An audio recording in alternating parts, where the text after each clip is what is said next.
that there's an attack on Black men, and why? Which group? Like specifically which attack? Same question for the women. We got image, we got actual physical violence, Oh we Lord, got Jay. reproduction. You gotta pick a subject and I can tell All you of which it. group is responsible. You tell me. All of it. Nothing's off. I say yes, mainly because the catalyst to the black family, the key to the black family, is the black man. And if you can keep the black man out, you can keep the black family separated and divided, just as I stated earlier.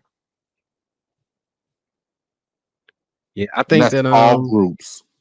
yeah.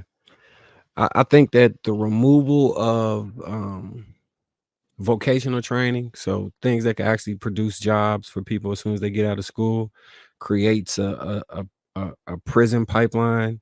Because where there's a need, but and especially in a capitalist system, people are going to always need money, and if they have no way to earn money, or they don't see a valuable way to earn money, then all type of chaos can ensue. Because like idle time can create a whole lot of problems when you have young men, especially like under 25, with no job aspirations and no purpose in life, that are just wandering. In any demographic, you're gonna get like a lot of crazy stuff that occurs with young men around that age, and it's starting to transition into young women as well. But we sticking on the men. When it comes to like violence, the collective image of black men prior to what's currently going on was one of super predators that they was publicizing for black men. So it would seem as though the things that would happen violently to us were warranted. And when we engage with each other, it would always be a heightened sense. When I was talking about the threat of violence earlier, I was raised in that era, right? Now the new image is that's being pushed is black men dating other black men or other men in general.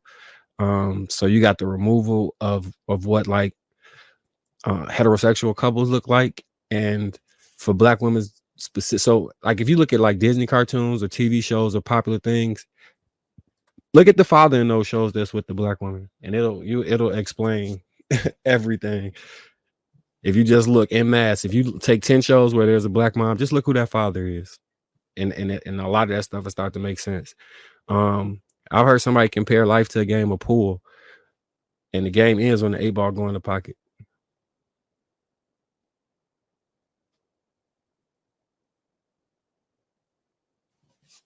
I have a question, and this came to me earlier today when I was actually watching Lapeef show on the Thursday one, which they were kind of talking a little bit about this, and a question came to mind for me is, at what if we are, let's say, aware of the attack on black women or attack on black men, at what point, I guess, do we also um play into it if we're aware of it, but then don't make the necessary adjustments? Like, at what point does it no longer become a them issue and it becomes a us issue? Yesterday, Ali asked, "Can we quote Dr. Claude Anderson?" And he got a quote that says, "If you teach people to hate themselves, then they will no longer be oppressed, and they will oppress themselves." I think we in the oppress ourselves portion of that statement. Um, the thing about the majority of people within any racial demographic is their followers. It's not independent thought and creative problem solving. It's not in mass the way most people flow. Most people get in line with whatever the social norm is, and they stick to it. And our social norm happens to be degenerate for the most part. As far as the representation, there was a test. They've done this test. I don't know if anybody's seen it, where they hired 10 actors and had them stand up and then sit down whenever a bell beeped, and then they brought random people who knew nothing of that experiment into the room. And And then, as they cycled them out, by the time the experiment was over, the actors were out the room and the people were still standing up and sitting down to the beep. I think our beep is just degenerate at this point. mm, Mm. mm, That was pretty good, Marky Mark. mm. Anyway, I'm sorry. I had to give me some gushers. I know this horn is so toxic, but go ahead. I love gushers. I Like, love gushers. Well, gushers. what's your favorite part about gushers? I just want to hear you say it. What's your favorite part about the gusher? Shut up. Did anybody get that? When the fruit shoot your I'm mouth. falling for that one. That's what she said. Y'all don't get it. All right, never mind.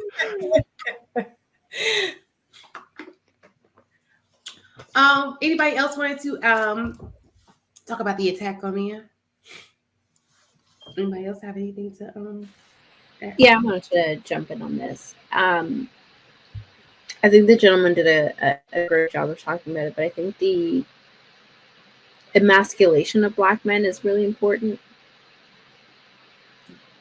The image that's being portrayed of Black men now is very effeminate. It's very emotional.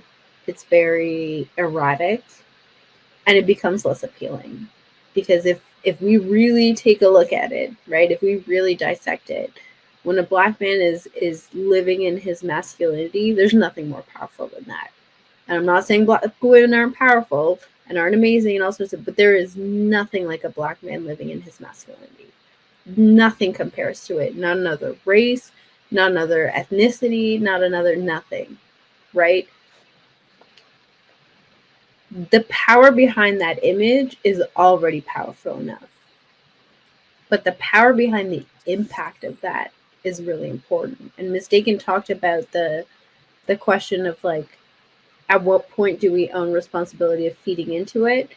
Is when we require the emasculated version of men to exist outside of what's being fed to us, right? And I think to Thursday's show, when they were pushing this narrative of Black men have to cry in front of Black women, it's things like that where why? Like, I don't understand. If the strength of a Black man is so impactful, why is it a requirement that they display emotion in the same way that women do? And so, like, and that comes from every angle, right? You see it in the fashion industry where now you have Black men wearing skirts, right? And I'm not talking about men who are trans or in the alphabet mafia. I'm talking about heterosexual cis men wearing skirts down the runway.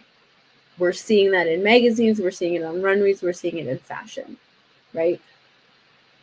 Then we're seeing it with like the how many times have we seen the crying Jordan meme?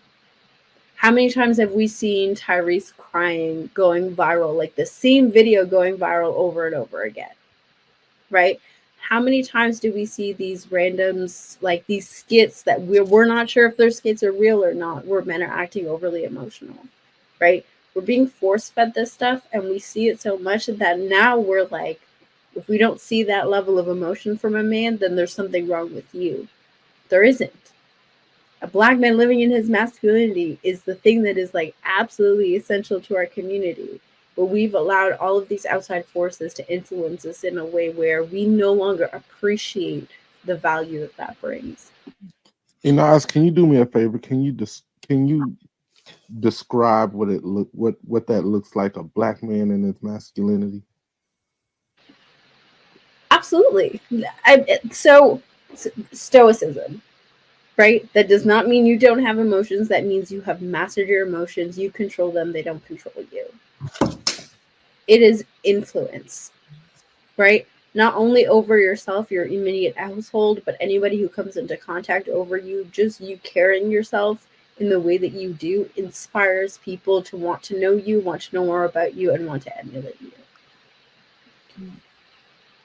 Character, right? You stand on business, which you say you mean and what you mean you say. There is no question about where you stand on things, right? I made the joke earlier about how Marcus has all of us on this panel trained if there's a solution, right? That's a prime example of that. It's a joke, but we're all so programmed that even when we're not on this panel, we still think it when we hear the opportunity. That's the influence of a Black man living in his masculinity, right? He's there, present, not just physically, mentally, emotionally, paying attention, looking around, problem solving.